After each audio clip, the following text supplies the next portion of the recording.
तीसरी मर्तबा आम आदमी पार्टी ने मुझे अपना कैंडिडेट बनाया। मैं बहुत शुक्रगुजार हूँ अरविंद जी का, पूरी पार्टी का। अमानत भाई के काम की वजह से पार्टी खुश थी, या फिर अमानत भाई की सेटिंग बहुत अच्छी थी, या कोई भी बंदा इस लायक मिला ही नहीं जो अमानत साहब को टक्कर दे सके? मैं कोई बहुत बड़ा आदमी तो हूँ नहीं, मैं तो ज़मीन से जुड़ा हुआ इंसान हूँ। जहाँ देखता हूँ कि कोई अगर मुझसे नाराज़ है तो मैं उसके घर चला जाता हूँ। ये पूरी ताकत से मुझे हराने के लिए सारी कोशिशें ये करेंगे। मेरे लिए कोई आना का मसला नहीं है। मेरे लिए इस वक्त ये है कि इस वक्त एकजुट होकर के यहाँ से हमारी सीट निकले, और सरकार किसकी बनने जा रही है ये आवाम जानती है। तो यहाँ के लोग बहुत समझदार हैं, ओखला की आवाम तो बहुत समझदार है, दिल्ली के लोग बहुत समझदार हैं, और ओखला की आवाम तो कुछ ज़्यादा ही समझदार है। जामिया नगर नई दिल्ली का शानदार होटल रिवर व्यू, जिसका दिलकश नदी और बर्ड सेंचुरी का नजारा, आरामदायक डीलक्स और सुपर डीलक्स कमरे और लजीज खाने का रेस्टोरेंट। शादी और पार्टीज के लिए बैंक्वेट हॉल की भी सहूलत है। बुकिंग के लिए राब्ता करें।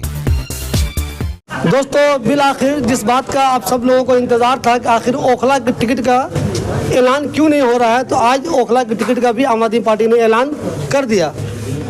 और जो अहमदुल्ला खान पिछले 2 बार से यहाँ एमएलए हैं, उन्हीं को तीसरी बार ये जिम्मेदारी दी गई है, यानी कि अहमदुल्ला खान पे ही पार्टी ने भरोसा किया है। ये बताइए, अमानत भाई के काम की वजह से पार्टी खुश थी, या फिर अमानत भाई की सेटिंग बहुत अच्छी थी, या कोई भी बंदा इस लायक मिला ही नहीं जो अमानत साहब को टक्कर दे सके?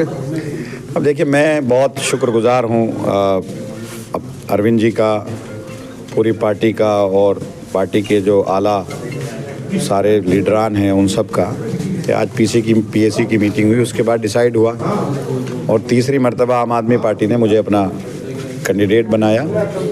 और मैं जो भी हूँ सबके सामने हूँ, आवाम में हूँ। और जिस दिन से जेल से आया हूँ 24 घंटे आवाम के बीच में हूँ। जो कमियाँ रह गई थी या जो गलियाँ रह गई थी या जो भी चीज़ें थी, लोगों की सुन रहा हूँ, लोगों के बीच में जा रहा हूँ। आज भी मेरी ये 9वीं या 10वीं मीटिंग है।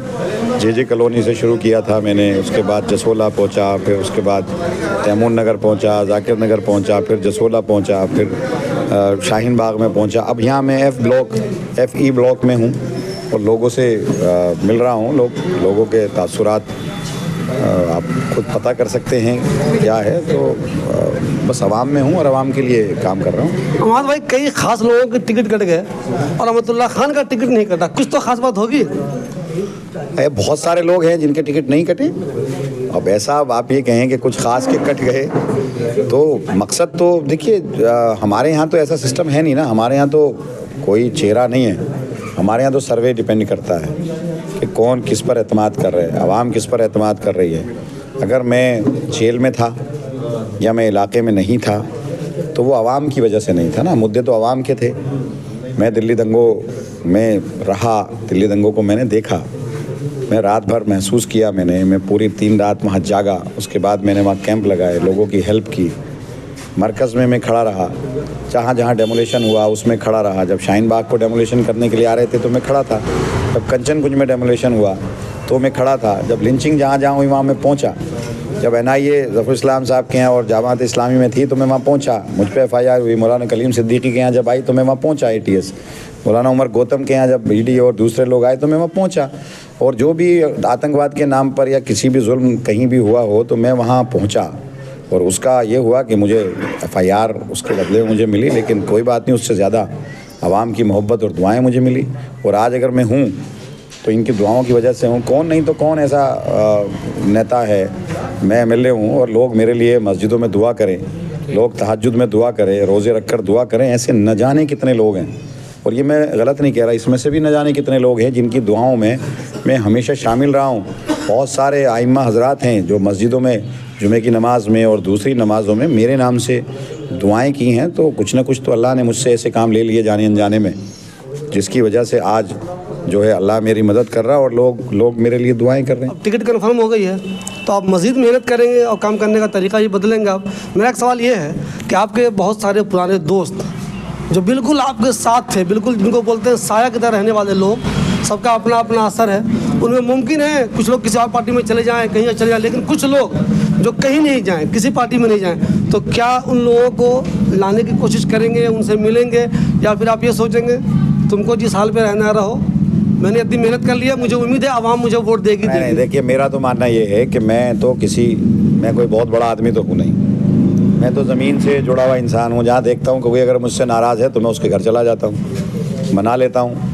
कोई शिकवा शिकायत किसी की है तो उसे कोशिश करता हूँ दूर करने की। तो मेरे लिए कोई आना का मसला नहीं है। मेरे लिए इस वक्त ये है कि इस वक्त एकजुट होकर के यहाँ से हमारी सीट निकले, क्योंकि जो आज इन्होंने महाराष्ट्र में किया है, महाराष्ट्र में 48 सीटें ऐसी हैं जो 2000 वोट से कम से जो है इंडियन अलायंस के जो कैंडिडेट हैं वो हारे हैं। और वो उन्होंने वहाँ यही कोशिश की है कि इतने सारे कैंडिडेट खड़े कर दिए जिससे जो सेकुलर वोट है वो तकसीम हो गया और बीजेपी का वोट एकजुट हो गया। और यहाँ भी ये पूरी ताकत से मुझे हराने के लिए सारी कोशिशें ये करेंगे।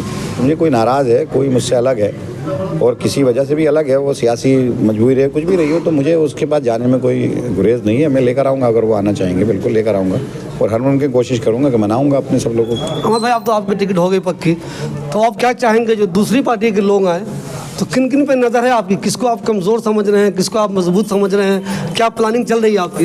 देखिए, यहाँ तो मुकाबला हमेशा से जब से ओखला आबाद हुआ है बीजेपी वर्सेस ही इलेक्शन हुआ है और है भी।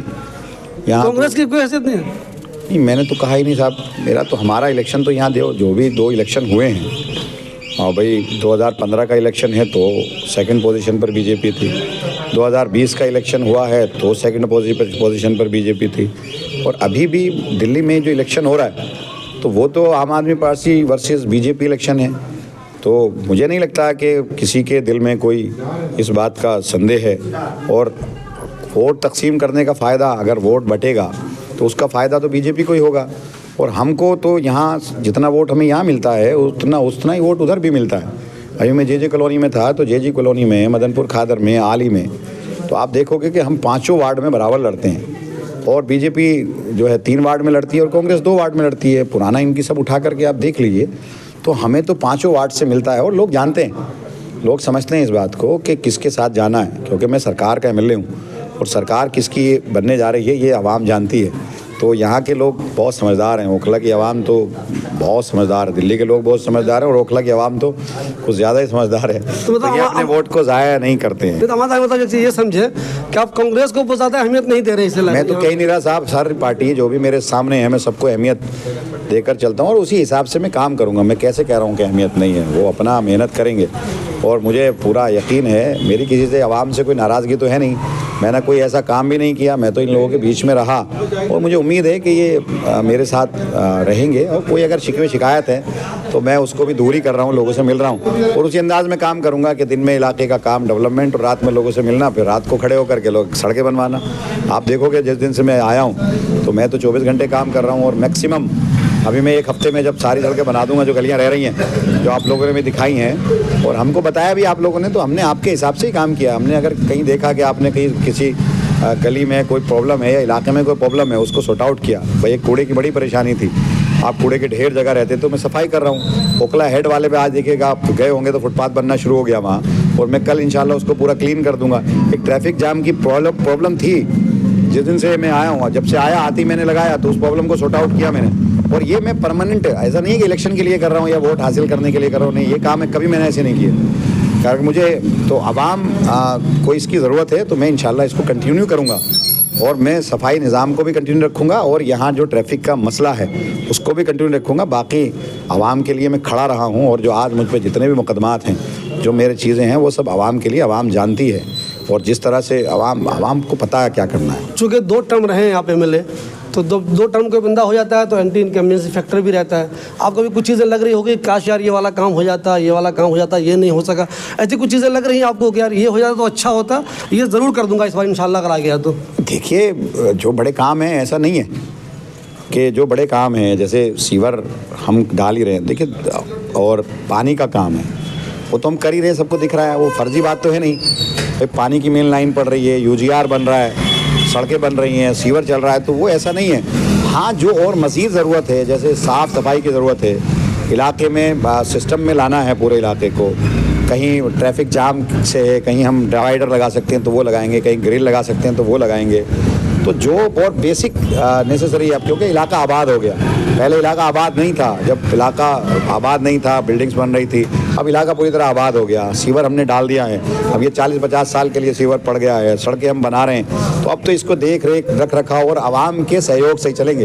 हमारा कुछ नहीं है, छोटी छोटी RWS बना करके मोहल्ले गली में। अब मैं खुद देखिए, मैं सबसे मिल रहा हूँ, सबसे बात कर रहा हूँ, और जब से आया हूँ मेरे दिल में तो कभी नहीं है कि मैं MLA हूँ ये हूँ। अगर कहीं नाराज़गी है तो उसे दूर कर लूँगा मैं और मिल लूँगा। अगर कोई नाराज़गी भी है मुझे खबर भिजवा दे, आपके ज़रिए भिजवा दे। कोई नाराज़ है तो माफ़ी तलाफ़ी मैं कर लूँगा, मांग लूँगा, मुझे कोई वो नहीं है। इंसान अपनी गलती को मानने से छोटा नहीं होता बल्कि सुरखरू होता है। तो अगर कहीं मैं महसूस करूंगा कि कोई मुझसे किसी वजह से नाराज़ है या मैं उनसे बात नहीं कर पाया, क्या किसी का अस्पताल का कोई काम नहीं कर पाया, बहुत लोगों को तवक्कुआत होती हैं अपने नेता से, और ज़रूरत में ऐसा होता है कि मैं ज़रूरत हो सकता है मैं जेल में रहा हूँ या फ़ोन ना उठाओ या कोई चीज़ हो, तो अगर जो भी नाराज़गी होगी वो मुझ तक आ जाएगी, मैं उसको दूर कर लूँगा इंशाअल्लाह। रहमतुल्लाह खान साहब, इनको लगातार तीसरी बार आम आदमी पार्टी ने अपना कैंडिडेट बनाया है। जब ये तीसरी बार कैंडिडेट बने हैं, इससे ये बात तो साफ हो गई कि पार्टी ने इनको ही पसंद किया, यानी कि दूसरों पर इनको तरजीह दी है। अब आवाम इनको पसंद करती है या नहीं, ये इलेक्शन के बाद पता चलेगा।